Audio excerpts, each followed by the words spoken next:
Nora Honor, ibininte kay Boss Toyo ang damit. Nagulat sa presyo ng kanyang lumang damit.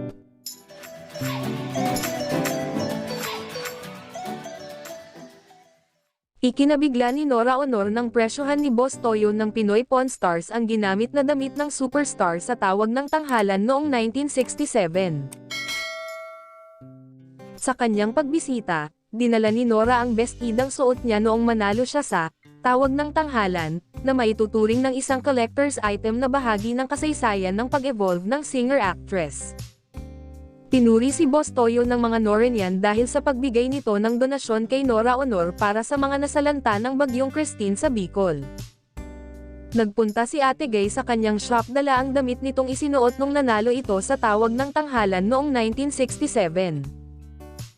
Ayon kay Boss Toyo, matagal na niyang iniimbita ang TV at movie icon sa pag-aari niyang shop para pirmahan ang mga items na ibinenta sa kanya ng mga Norenians.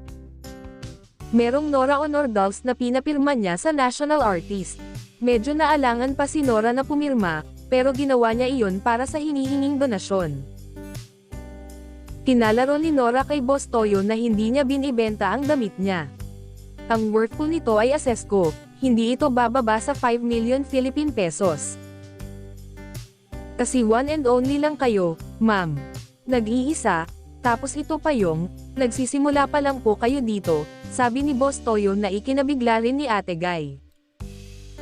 Na-shock si Ate Gay sa halagang binanggit ng vlogger na nagsabi kay Nora ng, seryoso po ako dyan.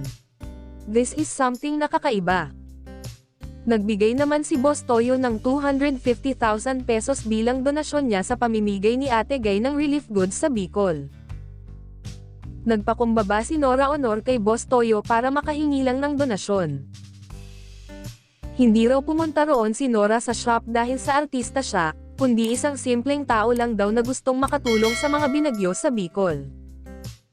Pare-pareho lang po tayo. Wala pong superstar, wala pong artista sa pag-uusap po natin. Ordinaryong tao lang po tayo, sabi ni Ate Gay kay Boss Toyo. Nagpasalamat si Nora sa tulong na ibinigay sa kanya ng naturang vlogger.